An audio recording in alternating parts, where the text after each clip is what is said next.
السلام عليكم ورحمة الله وبركاته، حبايب قلبي، عاملين ايه؟ يا رب يا رب تكونوا بخير. الحمد لله على السلامة وعودا حميدا، والحمد لله يا رب العالمين.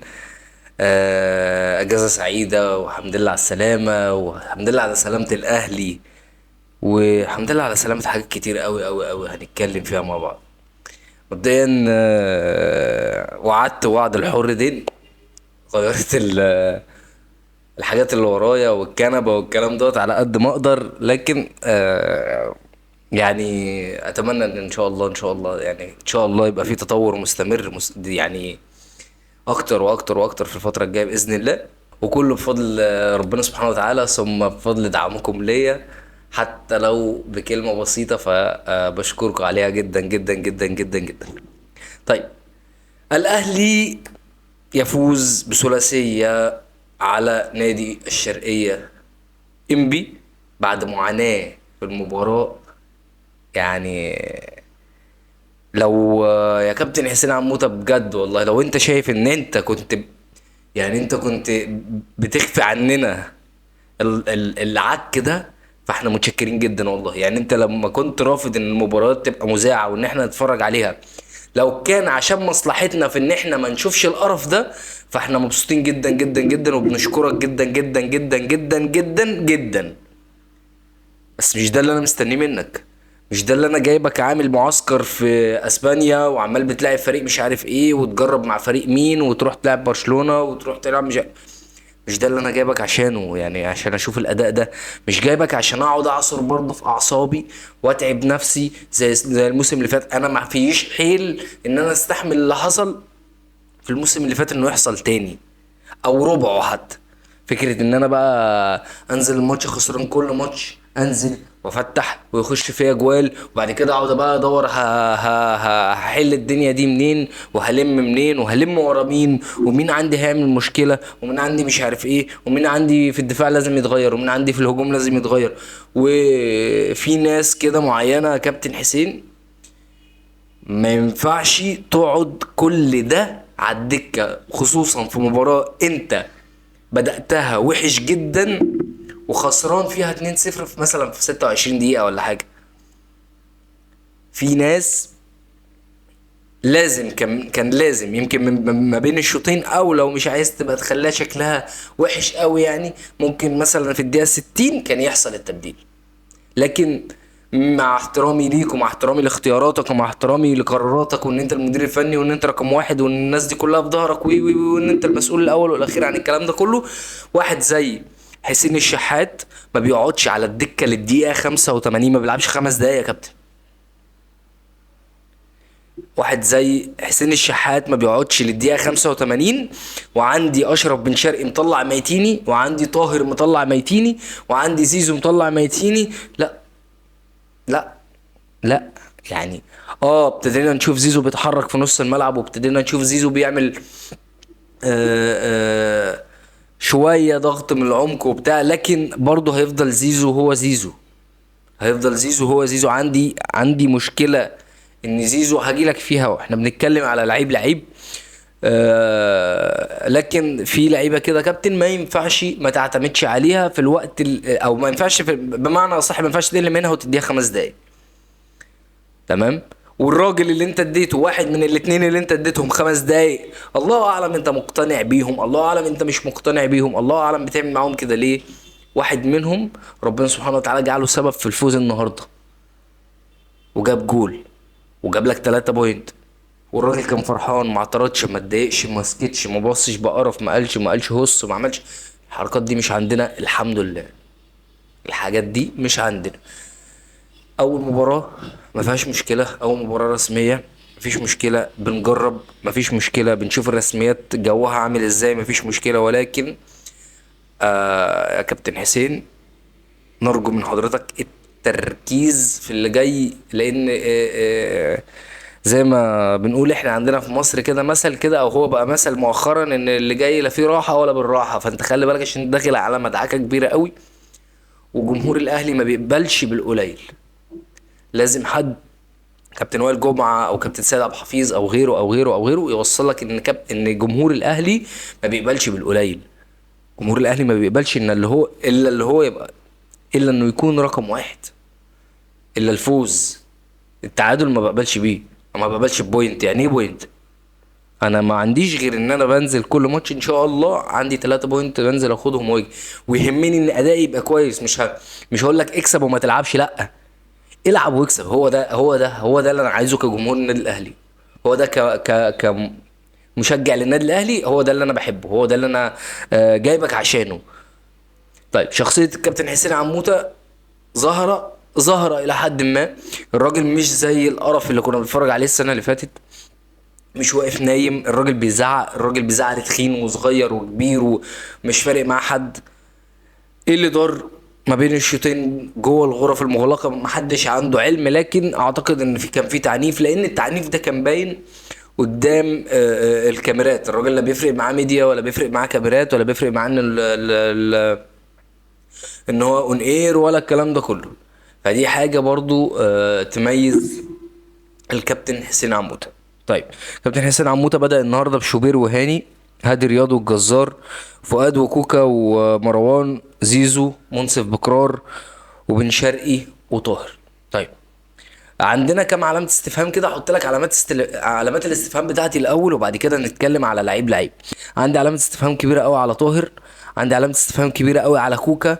ما يعني ما اعرفش، انا مش مقتنع، انا مش شاري، مش عاجبني. طاهر، الراجل جددنا له موسمين والكلام ده كله، لكن الراجل ده مش بتاع اعتقد يعني مش بتاع بداية موسم. مش هيديك برضو 100% على طول، مش هيديك 100% اصلا، بس بيظهر في كام ماتش في الموسم، وده اللي اعتدنا منه على طاهر. ممكن يكون ليه لمسة مؤثرة، ممكن يكون ليه هدف مؤثر، ممكن يكون ليه اوفر مؤثر، لكن النهارده الراجل بيعمل كمية اوفرات يعني يعني تستاهل قطع الرجل. كمية اوفرات تستاهل قطع الرجل. طيب، هنيجي لشوبير اللي ما كانش موفق النهارده. يمكن ما حصلش عليه ضغط كبير، ولكن في اول كورتين جم عليه، او الكورتين الوحيدين تقريبا اللي جم على مصطفى شوبير.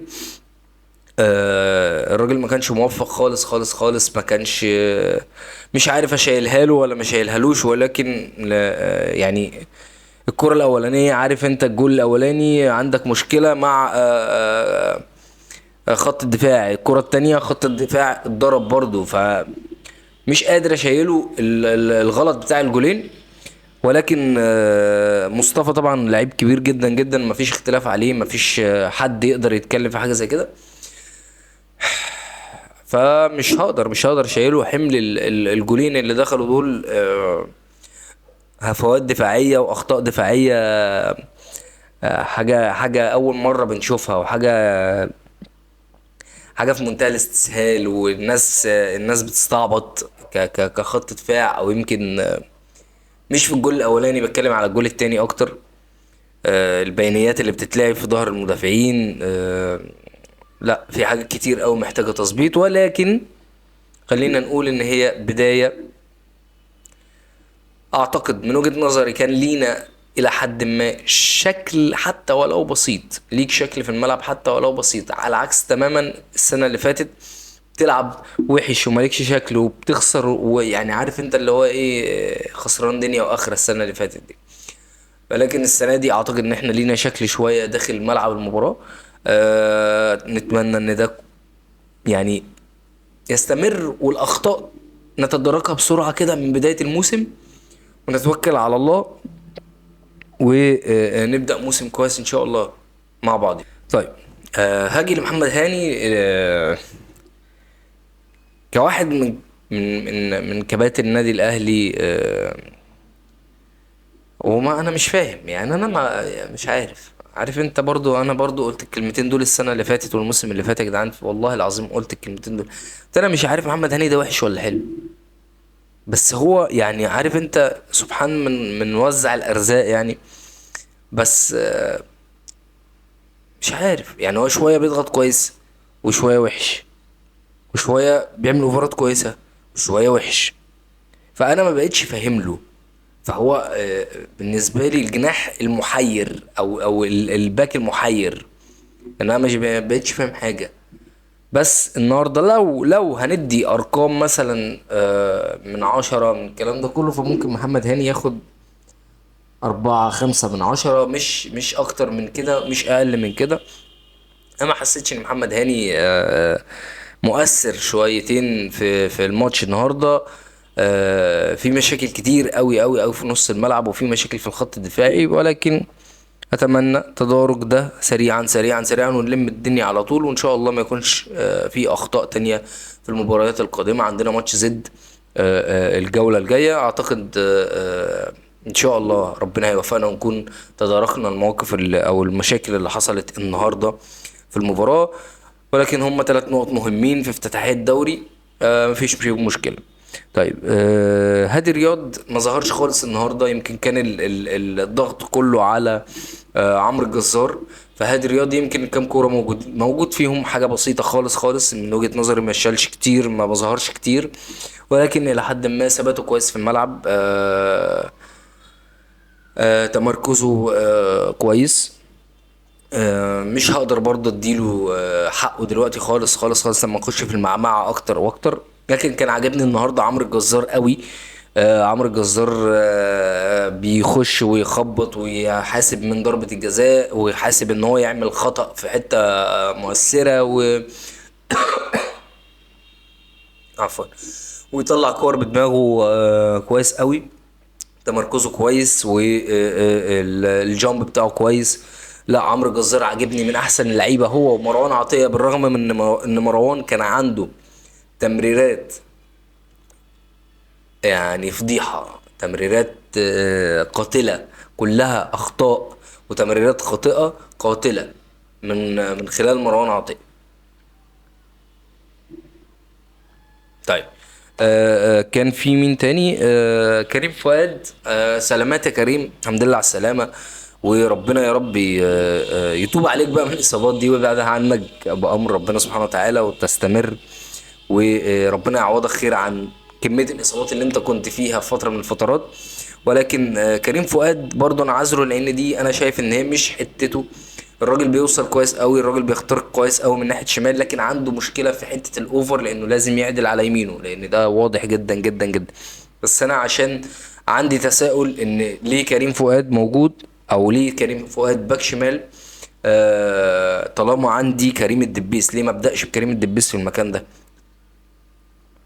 ليه ما ابداش بتوفيق محمد مثلا في المكان ده؟ ما خلاص، انا اصلا جبت باك شمال علشان خاطر يوسف بالعمري ربنا يقومه بالسلامه، خلاص عنده رباط صليبي، فليه استمر ان انا الاعب كريم فؤاد؟ وكريم فؤاد انا عارف وانت عارف وحسين عموته جاي عارف ان ده مش مكانه، وان هو مش هيديك اللي انت عايزه في المكان ده. فاعتقد ان دي فيها مكابره شويه من الحسين عموته، انه ما يلعبش بحد من الاثنين الباك ليفت الموجودين، سواء كان كريم الدبيس او توفيق محمد، اللاعب القادم جديد من نادي بتروجيت. ف ويمكن هو الراجل ليه وجهة نظر تانية الله اعلم، لكن كان هيكون مفيد في المكان ده اكتر، وهتستفيد من كريم فؤاد في حتة الهاف اكتر واكتر. دي حاجة مفيش اختلاف عليها يعني. طيب بالنسبة لكوكا اللي قلت لك في البداية ان عندي علامة استفهام كبيرة على كوكا. ليه كوكا؟ وليه جددت الكوكا؟ او ليه كوكا لسه مستمر معايا؟ ليه كوكا ما جبتلوش عقد ومشيته؟ انا مش عايز كوكا. انا حاسس ان كوكا ابتدى هو كمان، عارف انت العيل الصغير اللي لما بتيجي تشوفه، عارف لما تجيب، هقول لك لما تجيب عيل صغير كده وتقعده مع حد بيشرب سجاير مثلا، فيقول لك بقى شايفه هو راجل بقى، فانا عايز اعمل زي ده، بس انا مش هبقى راجل الا لما عملت زي ده. فابتدت العقلية عند كوكا ما بقتش عقلية العيل الصغير اللي بيكبر جوه النادي، لا ابتدت تبقى عقلية اللعيب اللي هو انا عايز من ده، انا عايز ابقى زي دول. ويشاور بقى على اللي حواليه بقى، اذا كان زيزو ولا امام عاشور ولا غيره ولا غيره ولا غيره ولا غيره. هو انا عايز من ده، انا عايز ابقى زي ده، اصل انا مش هيبقى ليا مش عارف ايه الا لما لو عملت شخصيتي زي فلان. فانا حسيت كوكا ابتدى يلعب في الحته بتاعت العقد، اللي هو انت فاهم يعني، بيشوف حاجه بقى بشبط فيها، دي مرحله المراهقه اللي هي المتاخره دي بتاعت تكوين الشخصيه. فكوكا عندي زيرو زيرو زيرو زيرو زيرو.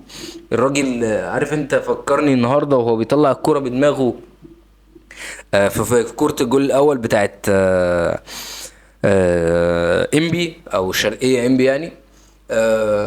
حصل لها الكوره كده من زحلقه، فكرني بالمشهد بتاع فيلم كتكوت لما كان بيقول له حسن حسني لما كتكوت راح الديسكو دوت عشان يقول لهم ان هو رجع بقى، ويوسف خوري رجع وبتاع، ويقول له مش عارف تقعد على الكرسي بتتزحلق بتقع بتوقع بتضحك الناس عليك.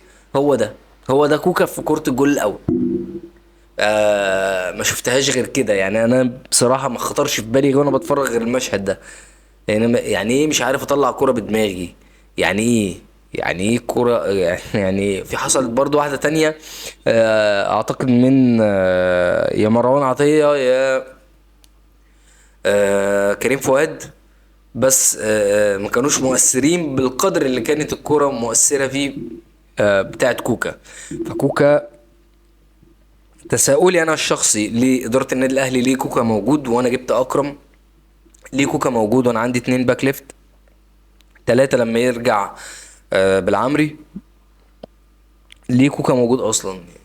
ليه موجود داخل جدار النادي الاهلي حتى الان؟ اتمنى آه، الميركاتو الشتوي يكون في عقد اعاره وعقد بيع لكوكا ونخلص من القصه دي، عشان مش هنستحمل كتير خلاص. ما بقى يعني ما عندناش بقى، ما بقاش عندنا جو الطبطبه ده خلاص من السنه اللي فاتت، واحنا مش عارفين نطبطب على حد خلاص، لان احنا ما حدش بيطبطب علينا كجمهور النادي الاهلي. فما تستناش مني ان انا اطبطب عليك كلاعب وانت عامل كوارث، وانت اصلا كل اللي همك ان انا اقعد ارفع حواجبي واعمل مش عارف ايه، والحاجات دي ما بتاكلش مع، يعني ممكن تكون بتاكل مع ناس تانية بس ما بتاكلش معايا انا شخصيا بصراحة. ما ببلعش الحاجات دي. طيب، مروان عطية. مروان عطية ما فيش اختلاف عليه ان هو لعيب كبير قوي قوي قوي قوي، والنهارده كان من ضمن اتنين متألقين في الماتش زي ما انا قلت. كان بالنسبة لي عمرو الجزار ومروان عطية. مروان هدف عالمي، جول حلو قوي قوي قوي قوي قوي، بيقدر النادي الاهلي بيرجع بيه تاني في الماتش، ويكون نقطة تحول. زائد ان كان في ضربة جزاء ضاعت من نادي انبي، طبعا هي دي نقطة تحول المباراة. لكن مروان كان النهارده في اخطاء كتير قوي قوي قوي كان في ميس باص كتير قوي. مروان مايسترو زي ما بيقولوا عليه، بيوزع لعبه كويس قوي يمين وشمال، وخط النص كويس قوي، وضغطه واستحواذه على الكوره، وبيعرف يعمل ان هو يعمل ديفنس كويس قوي في حته انه بيسيطر على الكوره من المنافس من غير ما يعمل فاول، ودي هو مجتهد وشاطر فيها قوي قوي قوي قوي. ولكن آه الميس باص النهارده كان عالي من مروان. فلو مروان ليه تقييم النهارده عشان الجول وعشان خاطر فيه كام كوره لعبهم كويسين قوي، فممكن يبقى 7. لكن مروان الميس باص كتير، عايزين نشتغل على الموضوع دوت. الميس باص كان بسبب ان الكوره مش موجهه صح، بس كان هي متوجهه صح بس كانت ضعيفه. فمحتاجه مروان نشتغل على الموضوع ده شويه، ان احنا موضوع الميس باص، لان ما كانتش احسن حاجه النهارده يعني. طيب، هاجي للكابتن احمد سيد. يا احمد يا سيد يا زيزو، الراجل قال ان هو مقتنع بيك في نص الملعب. انا مش دعوه بالراجل، وانا كده كده انا مش مقتنع عامه، لا بكلام الراجل ولا بان انت اصلا كويس. في حاجه بقى انا كنت كلمتك فيها في البدايه خالص، قلت لك هاجي هتكلم عليها لما اجي عند زيزو. يا حته ان انت، انا بحس منك ان انت حافظ مش فاهم. ليه كل كوره انا مصمم اعمل اوفر؟ ليه كل كوره بتتلعبني بعمل اوفر ببطن رجلي؟ طب انا ليه كل كوره بعمل اوفر وانا مش عارف الاوفر رايح فين؟ انا مش موجه الاوفر، انا مش موجه لمين، انا مش باصص اصلا على مين اللعيب. طيب في كوره اتلعبت له او اتلعبت لك يا زيزو، مش فاكر في الدقيقه كام خالص. انت بصيت كويس قوي ورفعت عينك كويس قوي وعرفت مين موجود ومين مش موجود ومش عارف ايه. بعد كده قطمت لجوه، يعني لميت او فتحت لبره شويه ناحيه خط ال 18. انت بصيت هنا، الحته اللي من هنا لحد ما وصلت قرب ان انت تعمل الاوفر، وانت عامل الاوفر وانت باصص في الارض. عملت الاوفر وانت باصص في الارض. اللعيب اللي انت بصيت عليه وانت في الحته دي مليون في المية على ما انت خدت الخطوتين ثلاثة بالكورة دول هو كمان اتحرك. فانت لعبت الاوفر وانت بص في الارض على اساس ايه؟ على اساس ان هو مستمر، على اساس ان هو ثابت مكانه، على اساس ان هو يفضل متمركز في المكان ده؟ ولا المفروض ان هو كفرود ايا كان هو مين، او ايا كان هو حد جوه البوكس وانت هتبعت له او هترفع له اوفر، اكيد هيتحرك، اكيد معاه مدافع قافل عليه، اكيد معاه مدافع واتنين قافلين عليه، فعايز يتحرك يهرب من الرقابه الدفاعيه دي عشان خاطر تلعب الاوفر. فانت ليه بتلعب وانت مغمض؟ طيب ليه كل كوره ما عنديش ان انا اسند على حد وحد تاني ممكن؟ يعني انت كنت بتلعب مثلا، الراجل حركك النهارده هاف رايت شويه في الشوط التاني، ليه ما بتحركش؟ يعني هقول لك ايه، ليه ما بقطمش لتحت مثلا والعب لهاني، هاني يرفع اوفر؟ ليه لازم انا اوسع لنفسي والعب اوفر الكره تخبط في المدافع اللي معايا؟ يعني مثلا مش بتعمل اوفر مثلا وبيطلع مش قوي، فالمدافع اللي جوه منطقه الجزاء بيطلعه، المدافع اللي معايا هو اللي بيطلع من تحت رجل انا الكوره. طب ايه لازمتها؟ طب ليه يعني انا كده روبوت، اي حاجه عايز اعمل اوفر، اي حاجه عايز اعمل اوفر. طب ما لا ليه؟ طب ما انت عندك كرة في الدقيقه 42 رقصت واحد بشمالك وزودت بيمينك ودخلت وشوت وبودي سمير الحارس شالها. طب طب ما هو ده اللي انا عايزه منك، هو ده. انا ما اعترضش، عمري في حياتي ما اعترض على كرة زي دي.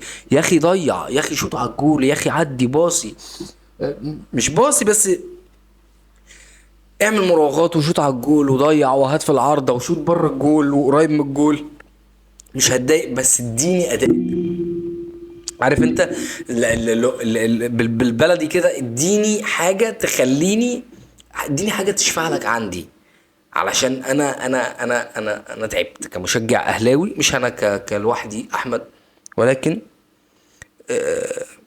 كجمهور النادي الاهلي تعب. هتلعب، مش الكوره مش برمجه، الكوره فن، الكوره لعبه مهاريه جماعيه.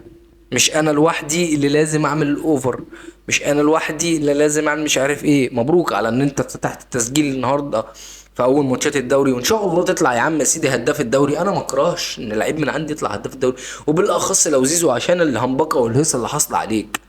انا يهمني ان اللعيب اللي عندي نفسيته تبقى كويسه، لكن اللعيب اللي عندي نفسيته تبقى كويسه امتى وانا اقدر اسبورت معاه؟ امتى؟ لما يديني اللي انا عايزه، اللي انا بدور عليه، اللي انا جبته برقم، اللي انا جبته بديله رقم ما، رزقه وكل حاجه، بس عشان يديني ده. لكن زيزو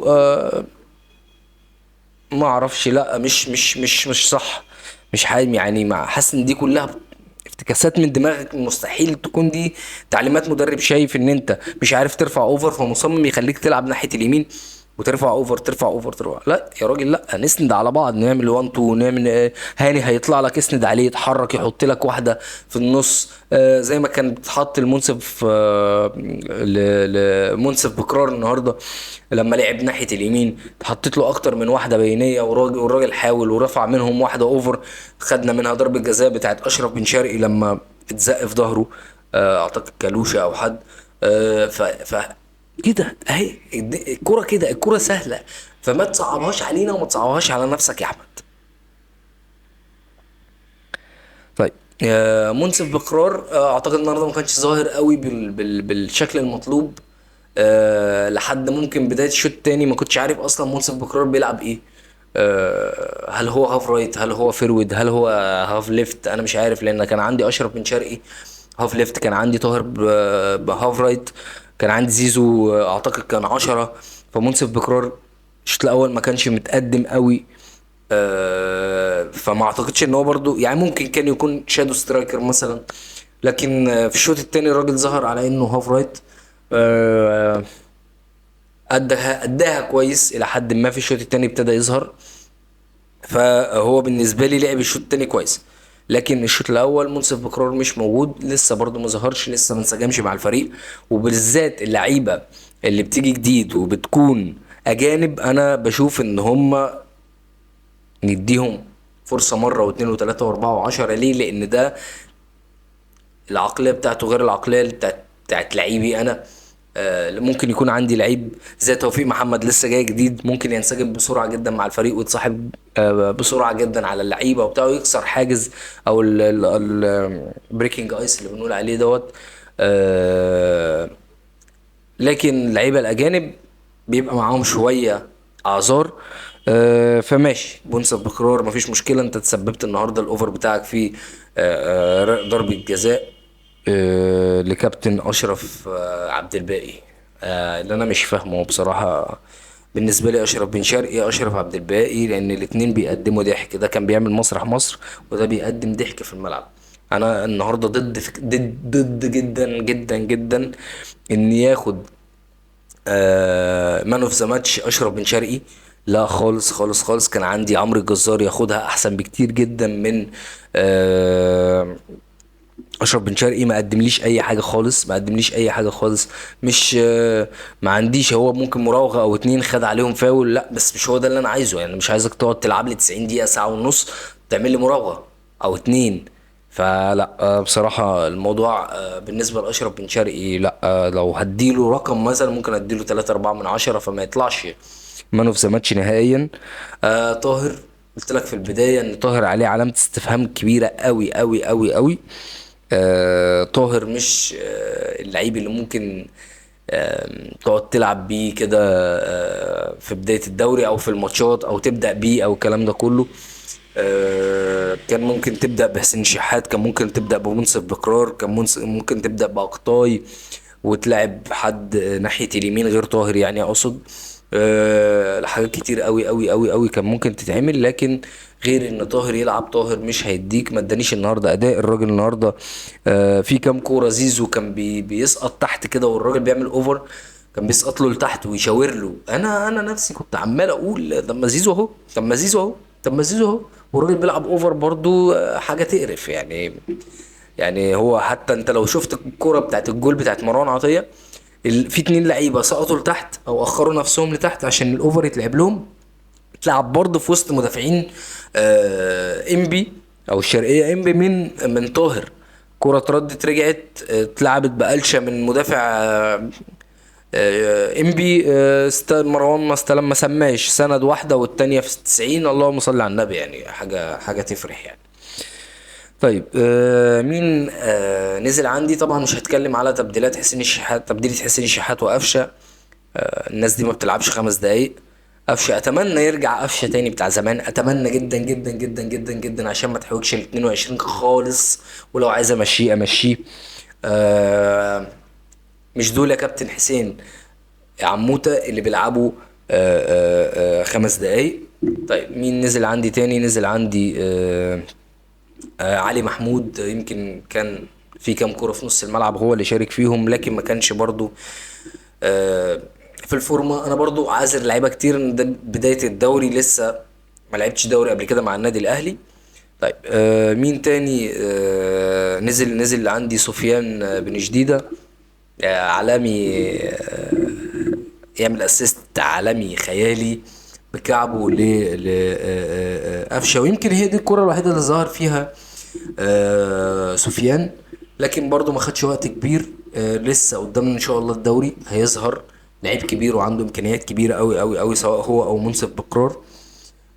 فان شاء الله اللي جاي كويس. كريم الدبيس ما ادتنيش اي حاجه، وكريم الدبيس نازل وقت الكولينج بريك. جه حد من الجهاز الفني للنادي الاهلي، اعتقد حد من الجهاز الطبي للنادي الاهلي كمان، رشله كميه بنج كبيره جدا جدا جدا جدا على العضله الخلفيه. فيا كريم يا حبيبي، كنت انت لسه نازل ما كملش مثلا 5 6 7 دقايق. فانت لا اصلا لما انت عايز بنج، يعني طب ما تقول ان انت تعبان يا حبيبي، ولا انت عايز تلعب وتنزل تتصاب فتكلفنا تغييره، فتقعد في البيت، فتقبض فلوس من غير ما تشتغل، من غير ما تلعب، فتحرق دمنا. طب ليه؟ ليه؟ كمية بنج رهيبة اترشت لكريم الدبيس بعد نزوله ب6 أو 7 دقايق. رهيبة رهيبة. الكاميرا كانت جايباها وقت الكولينج بريك في الشوط التاني. يعني لو حد عايز يبص على اللقطة دي يبص عليها.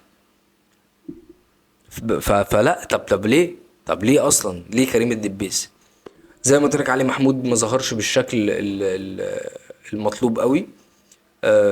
كان في تبديلة ثالثة مع علي محمود و كريم الدبيس. كان سفيان بن جديدة. هم 5 تبديلات حصل. كان اخر تبديلين كان قفشه وحسين الشحات. كان سفيان بن جديدة اللي قلت لك ان هو قدامه لسه حبة على ما يتأقلم، لكن لمسته للكورة لمسة كويسة، محاولاته كويسة. اعتقد ان هو بس المشكلة الوحيدة عند سفيان بن جديدة ان انا حاسس ان وزنه اتقل من الطبيعي شويه، او ان هو محتاج ان يعني حد او الدكتور بتاع النادي الاهلي او التغذيه، مسؤولين التغذيه والكلام ده كله، نشتغل على برنامج دايت كويس ل سفيان بن جديد ان الوزن ينزل شويه، لان اعتقد باين جدا جدا جدا ان الوزن زايد حبتين الفتره الاخيره.